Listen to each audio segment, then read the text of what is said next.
नमस्कार श्रोते हो. दीपक रेगे कथाकथन चॅनलवर आज तुम्ही ऐकणार आहात जगन्नाथ शिंदे लिखित ढाण्या या कादंबरीचा तिसरा भाग. श्रोते हो, दुसऱ्या भागात आपण ऐकलं की DSP साहेबांनी इन्स्पेक्टरची बदली केली. त्यामुळे जिल्ह्याचे अध्यक्ष चिडले. त्यांनी DSPंना फोन केला. DSPंनी बदली रद्द करायला नकार दिला. अध्यक्षांनी मुख्यमंत्र्यांना फोन केला. त्यांनीही ते करण्यास नकार दिला. त्यामुळे अध्यक्ष चिडले आणि आता ते महाबळेश्वरकडे निघालेले आहेत. बघूयात महाबळेश्वरमध्ये पोहोचल्यानंतर ते काय काय गोष्टी करणार आहेत, काय काय घडवणार आहेत, ऐकूयात या तिसऱ्या भागात. जिल्हा परिषदेच्या अध्यक्षांच्या गाडीने महाबळेश्वर मागे टाकलं आणि क्षेत्र महाबळेश्वरचा रस्ता धरला. क्षेत्र महाबळेश्वर गावाच्या अलीकडे बरोबर 2-2.5 किलोमीटरवर जाताना डाव्या हाताला एक कच्ची सडक लागते. त्या रस्त्यानं फारशी रहदारी नसते. दोन्ही बाजूच्या दाट झाडांच्या फांद्यांनी या रस्त्याला गुहेचं स्वरूप आलेलं आहे. त्या रस्त्यानं चांगलं 1.5 किलोमीटर गेलं की एक फाटक लागतं. या फाटकावर 24 तास एक धष्टपुष्ट पहारेकरी असतो. त्या फाटकाच्या आत 5 एकरांचा मोकळा प्लॉट आहे. या प्लॉटमध्ये कधी काळी लावलेली गुलाबाची झुडपं, रानटी फुलांची छोटी झाडी आहे. या 5 एकरातच मोडकळीला आलेली, बाहेरून जुनाट वाटणारी छोटीशी बंगली आहे. या बंगलीत फारसं कोणी गेल्याचं आठवत नाही. पण हीच ती जिल्हा परिषद अध्यक्ष संभाजीराव थोरात यांची खाजगी बंगली. संभाजीरावांबरोबर आलेल्या खास माणसांशिवाय या बंगल्यात दुसऱ्या कोणालाही प्रवेश नसतो. खुद्द संभाजीरावांची धर्मपत्नी उषाताई या फार्म हाऊसवर कधी आल्याचं कोणालाच आठवत नाही. या फार्म हाऊसवरनं पश्चिमेला संध्याकाळी सुंदर सूर्यास्त दिसतो. फार्म हाऊसला लागूनच प्रचंड खोल दरी आहे. दरीच्या खाली दरेगाव वसलेलं आहे. या खोल दरीच्या पलीकडच्या डोंगरावरील ओढे नाले पावसाळ्यात दुथडी भरून वाहतात आणि श्रावण महिन्यात उंचावरून पडणारे धबधबे पाहण्याचा आनंद वेगळाच असतो. या फार्म हाऊसवर कोणी ग्रँड थॉमस नावाचा गोरा अधिकारी राहत होता. त्यावेळी तो शेती करी, शिकार करी. आपल्या कुटुंबियांसमवेत तो सुखात राहत होता. पण इंग्रज देश सोडून गेले त्यावेळेला ग्रँड थॉमसही गेला. माती मोलानी त्यांनी हा शेती फार्म शिवाजीराव थोरातांना विकला. शिवाजीरावांनी काही दिवस तिथे नोकरांकरवी शेती केली. त्यांच्या अकाली निधनानंतर तो ओस पडला. संभाजीराव करते झाले तसा या फार्म हाऊसचा उपयोग राजकीय गुप्त खलबतांसाठी व्हायला लागला.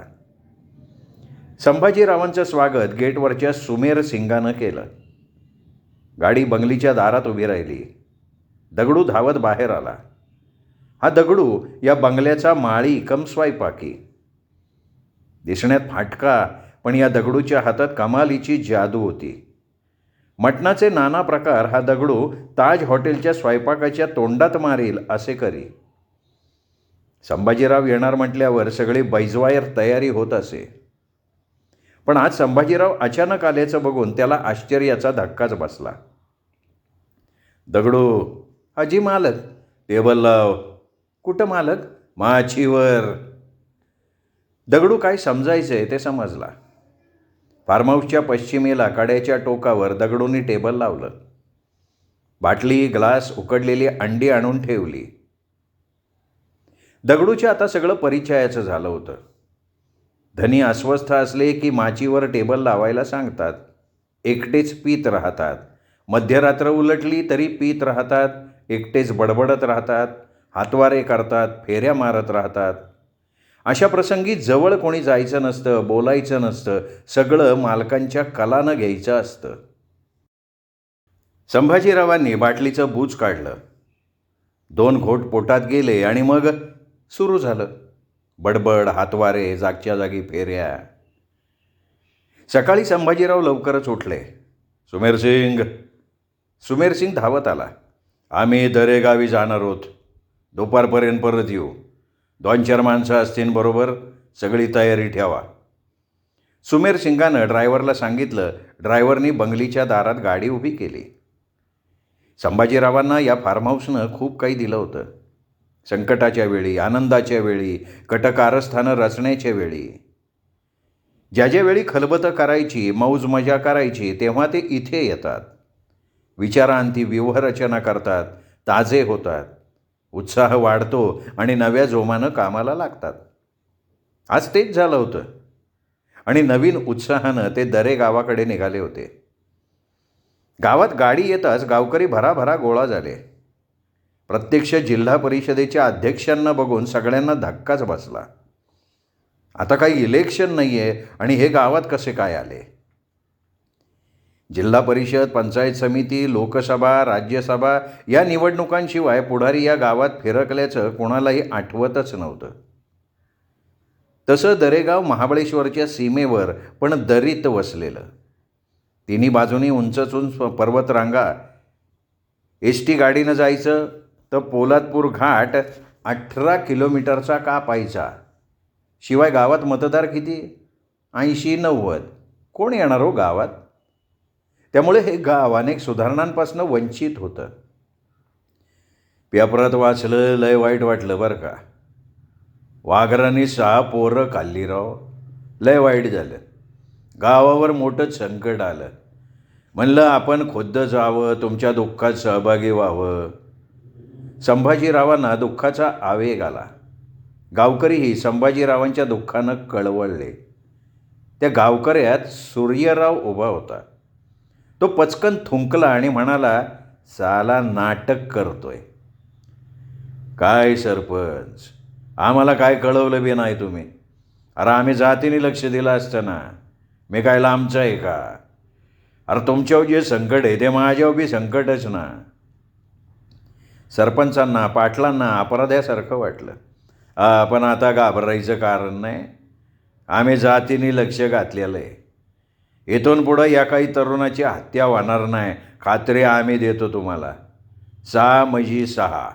7वी हत्या होणार नाही म्हणजे नाही. तुम्ही झालेल्या हत्यांबद्दल बोला ना अध्यक्ष, सूर्यराव म्हणाला. झाल्या हत्या झाल्या.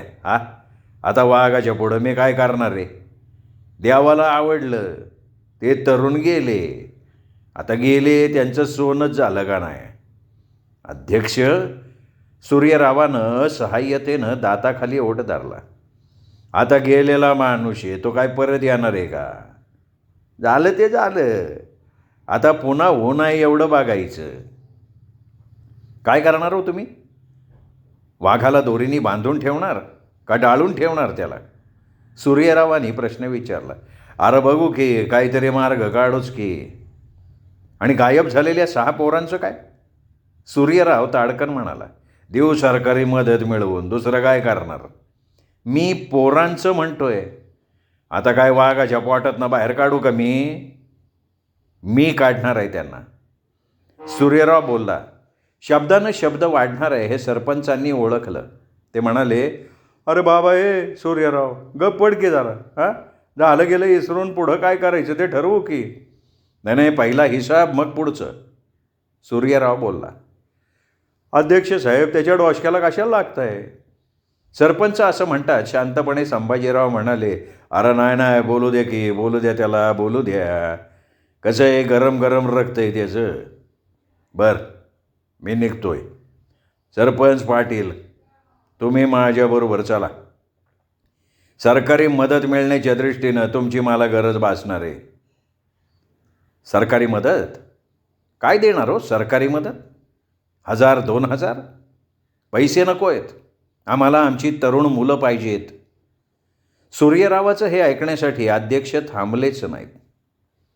सरपंच पाटलांना पहिल्यांदाच अध्यक्षांच्या गाडीत बसायला मिळालं होतं. तेही पटापटा आत शिरले. लोचट साले गेले मेंढ्याच्या मागे. अरे काहीतरी करून दाखवायचं होतं तर आत्तापर्यंत गप्प का बसला होता हा? सूर्यराव, पाटील, सरपंच, अध्यक्ष सगळ्यांना शिव्या देत राहिला. जमलेल्या माणसांपैकी त्याला कोणीही रोखलं नाही. सूर्यराव गरम डोक्याचा होता. त्याच्यात रेड्याची ताकद होती. कोणी काही बोललं तर हातपाय मोडला जाईल याची माहिती गावाला होती. अध्यक्षांची गाडी महाबळेश्वरच्या दिशेनं धावायला लागली. सरपंच, मागाशी वर तोंडानं बोलत होता तो कोण होता बरं? अहो त्यो सूर्यराव, मिल्ट्रीत असतोय. तरीचा अंगात रग दिसती. आन गोड घेत मेंदू. पाटलांनी पुस्ती जोडली. नाही नाही, पण अशा पोरांना वेळेत ठोकलं पाहिजे. अध्यक्ष साहेब, आता आमचं झालंय वय. कुठं या पोरांच्या तोंडाला लागता आणि आबरूचं खोबरं करून घेता. नाहीतरी आबरूचं खोबरंच करणार की. तुमचं नाव किती, तुम्हाला मान किती हा. आणि असं असताना पोरांनी उलटं बोलायचं वे बरं नाही ते. त्यांना इंगा दावलंच पाहिजे. आता एकाच गावात राहून माशाशी वैर न ग मन गप्प बसायचं. मी आहे ना, मी आहे, मी काढतो काटा, बघत राहा. अध्यक्षांच्या या आश्वासनानं सरपंच पाटील सुखावले. अलीकडे तरुण पोरं गावकरी या सूर्यरावाला भलताच मान देत होते. मिल्ट्रीत आहे, कॅप्टन आहे म्हणून काय गावचं पुढारपण त्यांनी करायचं का? परस्पर काटा निघावा अशी त्यांचीही खूप दिवसांपासूनची इच्छा होतीच. बरं काय ते गावात म्हणे पेपरवाली बाई आली होती. हां, पण आमच्या घराच्या उंबऱ्याला पाय नाही लावला तिने. माझ्या बी नाही आणि पाटलाचे बी नाही. मग कुठं गेली ती? ती गेली शाळेत. मोहित्यान रांजणे गुरुजींना भेटली ती. त्या मास्तरांनीच गरळ वकली काय? काय केलं त्यांनी? नाही काय केलं काय नाही. संभाजीराव किती धूर्त, त्यांनी विषयच बदलून टाकला. अध्यक्षांची गाडी फार्म हाऊसवर आली. आपल्याला इथे का आणलंय हे सरपंचांना पाटलांना उमगलंच नाही. उमजून घ्यायला अध्यक्षांनी सवडच दिली नाही. चला सरपंच पाटील, बंगलीत चला, तुमच्यासाठी खास बेत आहे आज. पाटलांनी झुपकेदार मिशांवरनं जीभच फिरवली. दगडू आणि सुमेरसिंगानं टेबल लावलं होतं. ग्लास मांडले होते. उंची प्लेटमध्ये भाजलेल्या तळलेल्या कोंबड्यांच्या तांगड्या होत्या. अख्खे मासे मसाल्यानं भरून तळले होते. मागून बी आम्ही तुम्हाला देशी आदबट्टी देणार नाही बरं का. इंग्लिश प्यायची, इंग्लिश एकदम बेस्ट. घोंघावणाऱ्या नजरा बाटल्यांवर फिरत होत्या. स्वतः अध्यक्षांनी ग्लास भरले. ग्लासाला ग्लासं भिडली. ओठाला ग्लास लागता सरपंच पाटलांचे ग्लासेस रिकामीही झाले. संभाजीराव हसले. पाटील सरपंच राव, तुम्ही दारू पिताय का पाणी? दारू कशी मजेत प्यायची असती. दोघेही खजील झाले. तोपर्यंत संभाजीरावांनी पुन्हा त्या दोघांचे ग्लास भरले. सरपंच पाटलांना कीक बसली तसा संभाजीरावांनी विषयाला हात घातला. त्या पेपरवाल्या बाईला मास्तरांनी काय काय सांगितलं? नाही ते काय माहिती नाही बरं का. खरं काय? अहो देवाच्यान. संभाजीरावांनी आवाज दिला. सुमेरसिंग जी.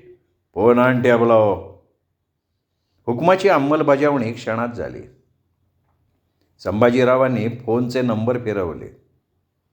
हां हॅलो, कोण बोलते? मी शिक्षणाधिकारी पाटोळे. पलीकडनं आवाज आला.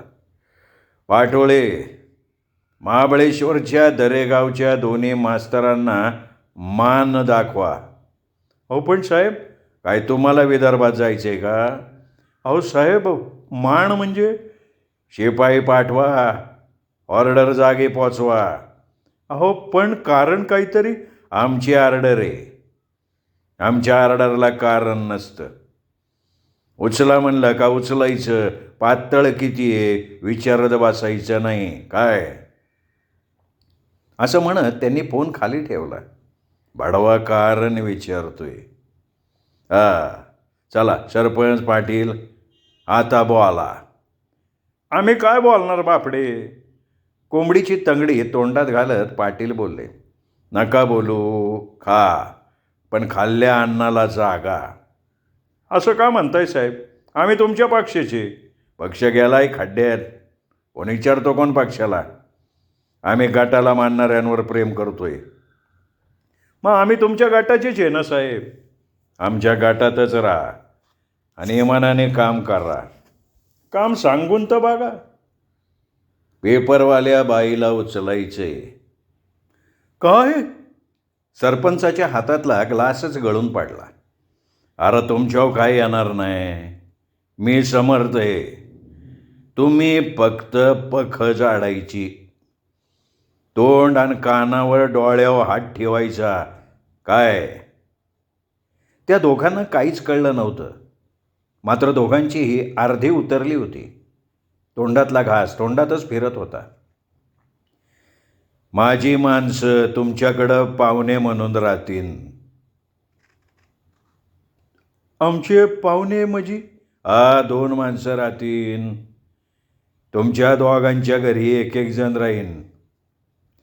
दोघं मिळून वेळ साधतील आणि काम तमाम करतील. अहो, हे आम्हाला नाही जमणार. का? आम्ही आबरूदार माणसं आहे. 5-5 हजाराचे 2 बंडल टेबलावर टाकत संभाजीराव म्हणाले, एक तुमचंय, एक तुमचंय. दोघांच्या आबरूचे 10,000. पाहुण्यांना एखाद दुसरा दिवस सांभाळावं लागल, पण 5-5 हजार पात्रात पडतील. दुसरं कसलं लचांड नाही ना लागणार? मग आम्ही कशासाठी? तुमच्या गाळ्याला फास लावून आम्ही नाही गंमत बघत बसणार. तर मग असं म्हणत पाटलांनी नोटांचं बंडल उचललं. पाटलांचं अनुकरण सरपंचांनी केलं. अरे पाटील, सरपंच आता कशापाय हात आखाडता घेतलाय? बारा के ग्लास. पाटलांनी ग्लास भरला. सरपंच विस्कीत सोडा पाणी ओतायचंही विसरले. पार्टी रंगात आली. पाटील सरपंच बसल्या बैठकीवरच आडवे झाले आणि संभाजीरावांनी पोटावरून हात फिरवत ढेकर दिला आणि समाधानानं चंची सोडली. शशिकलाने पेपर घेतला. पहिलं पान वाचून झालं. आतलं पान वाचायला लागली. महाबळेश्वर इथे पोलीस इन्स्पेक्टर म्हणून राकेश पाटेकर यांची नियुक्ती. महाबळेश्वर येथील यापूर्वीचे इन्स्पेक्टर सुभाष देशमुख यांना अटक झाल्यानंतर त्या ठिकाणी कर्तव्यनिष्ठ म्हणून सुपरिचित असलेले इन्स्पेक्टर राकेश पाटेकर यांची नियुक्ती केली असून आज ते आपला कार्यभार स्वीकारणार आहेत. दरेगावच्या 6 युवकांच्या गूढ हत्येच्या पार्श्वभूमीवर श्री पाटेकर यांची नियुक्ती झालेली असून या 6 युवकांचं गूढ गायब होणं, हत्या होणं या प्रकरणावर नव्यानं प्रकाश पडून सत्य बाहेर येईल अशी सर्वत्र चर्चा चालू आहे. या बातमीने शशिकला मनोमन सुखावली गेली. जिल्हा पोलीस प्रमुखांनी दिलेला शब्द पाळला होता. त्यांनी योग्य माणसाची नेमणूक केल्याचं बातमीवरून तरी दिसत होतं. शशिकलांनी मनाशी ठरवलं, आपण आज स्वतःहून राकेश पाटेकरांच्या स्वागताला जायचं, ओळख करून घ्यायची, पुढच्या कार्याची दिशा पक्की करायची. तिने पायात चपला अडकवल्या आणि ती चालत चालत पोलीस स्टेशनकडे निघाली. ती गेली तेव्हा इन्स्पेक्टर पाटेकर फाईलमध्ये डोकं खुपसून बसले होते. Can I come in sir? पाटेकरांनी समोर बघितलं आणि ते बघतच राहिले. सर, मी शशिकला पोद्दार, वार्ताहर, पुण्याच्या दैनिकासाठी मी काम करते. असं म्हणत शशिकला पुढे झाली आणि खुर्चीत बसली. आपण थोड्या उभ्या राहाल का? मी? शशिकलानं गोंधळून विचारलं. तुम्हीच की.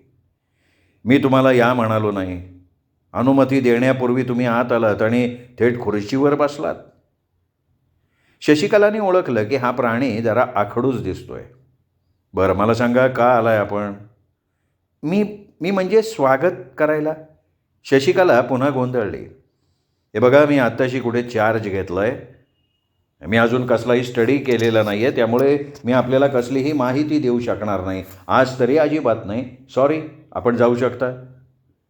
असं म्हणून राकेश पाटेकर पुन्हा समोरच्या फायलीत मग्न झाले. शशिकला पाय आपटत बाहेर पडली. झाल्या अपमानानं ती चिडली होती. साधी माणुसकी नाही या माणसाजवळ. आल्या माणसाला बसा म्हणायची पद्धत नाही, बोलायची पद्धत नाही. काय समजतो काय स्वतःला? वार्ताहर म्हणजे काय परड्यातली भाजी वाटली का काय याला? मी पण काही कमी नाही आहे. एक दिवस माझाही असेल बच्चमजी. तुला योग्य तो धडा मीही देऊ शकेन. सुभाष देशमुखांचं काय झालं माहिती आहे ना तुला?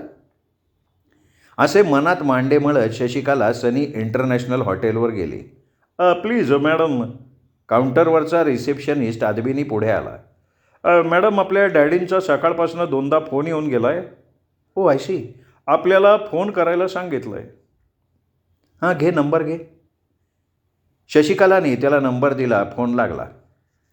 हॅलो हां डॅडी, मी शशिकला बोलते आहे. अगं गेल्यापासून साधा फोन नाही केला बेटा. सॉरी डॅडी, कामात वेळच नाही मिळाला. कधी येतेस बेटा? नाही काही सांगता नाही येतो. म्हणजे? आप्पासाहेब पोद्दारांच्या आवाजातून काळजी स्पष्ट जाणवत होती. डॅडी अहो गुंता फार वाढला आहे. त्यामुळेच तर तुझी काळजी वाटते आहे. नाही नाही माझी काळजी करू नका डॅडी. हे बघ बेटा, इथे श्रीपाद आला आहे नागपूरहून. काही विशेष? अगं तुला भेटायला आला आहे तो. मग यावेळी तरी भेट नाही होऊ शकणार. तो महाबळेश्वरला यायचं म्हणत होता. प्लीज प्लीज डॅडी, श्रीपादला नका इथे पाठवू. अगं पण तो एवढ्या दुरून आला आहे तुला भेटायला. येईल की पुढच्या महिन्यात पुन्हा.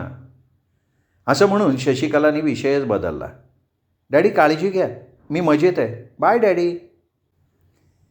एवढं बोलून तिने फोन खाली ठेवला. शशिकला रूमवर आली. कपडे न बदलताच आडवी झाली. तिला श्रीपादच्या वागण्याचं हसू आलं.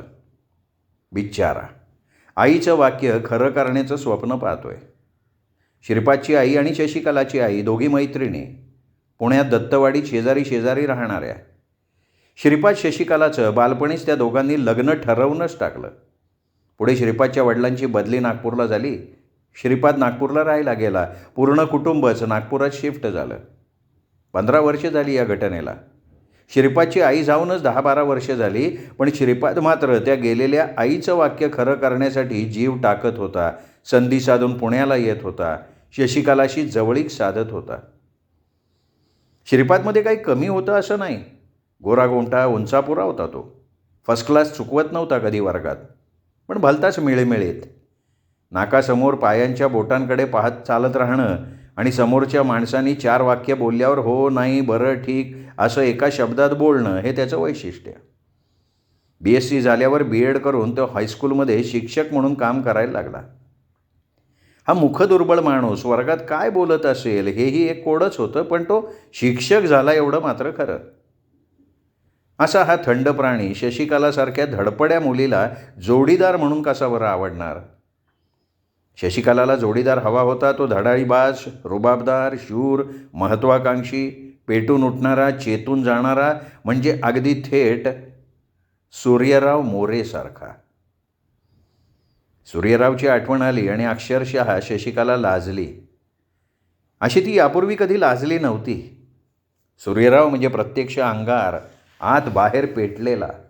बोलणार तेही पेटून उठल्यासारखं, चालणार तेही समोरच्या माणसाच्या छाताडावर पाय देऊन.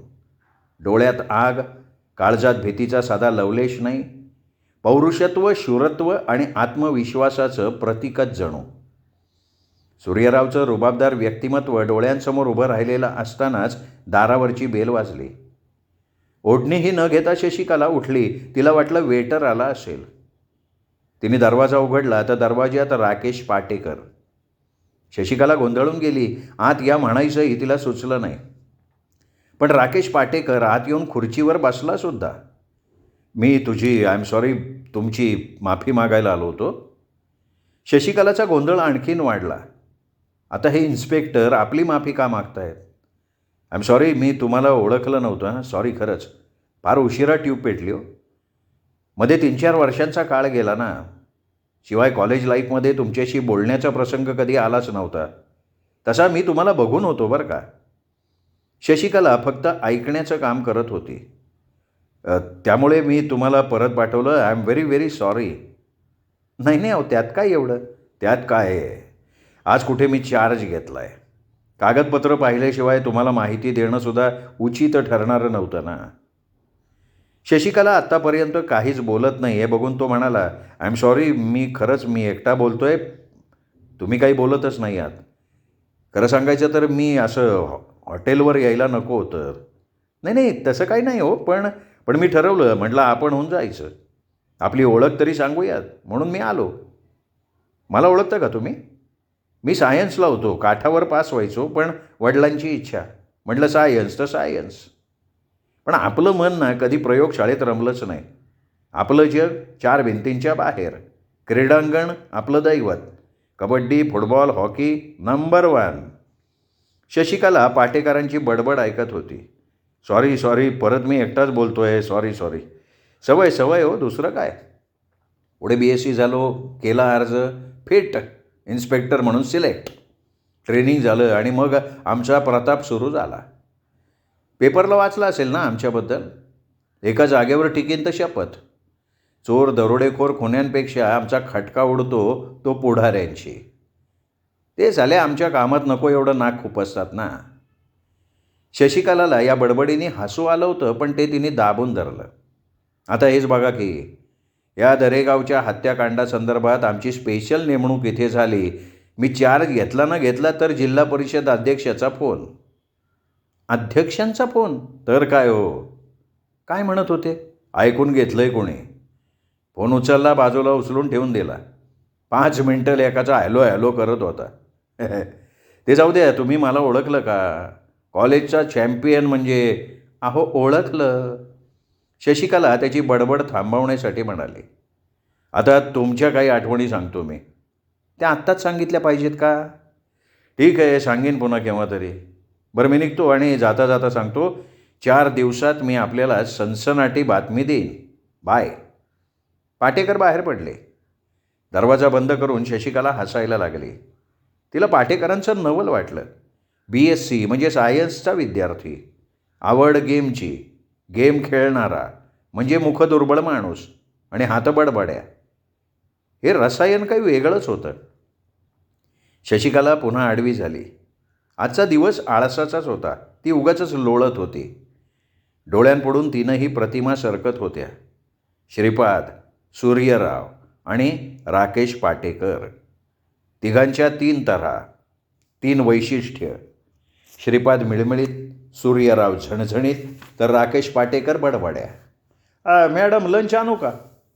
हॉटेलच्या पोऱ्यानं शशिकलाला जेवणाची आठवण करून दिली. थोड्या वेळात जेवण आलं. ती जेवली आणि जेवतानाच ठरवलं आपण दरेगावला जायचं. पाटील आणि सरपंच गावी पोचले तेव्हा अंधार झाला होता. एका परीने हे बरंच झालं होतं. दुपारची नशा अजूनही त्यांच्या डोक्यात होती, त्यामुळे पाय वाकडे तिकडे पडत होते.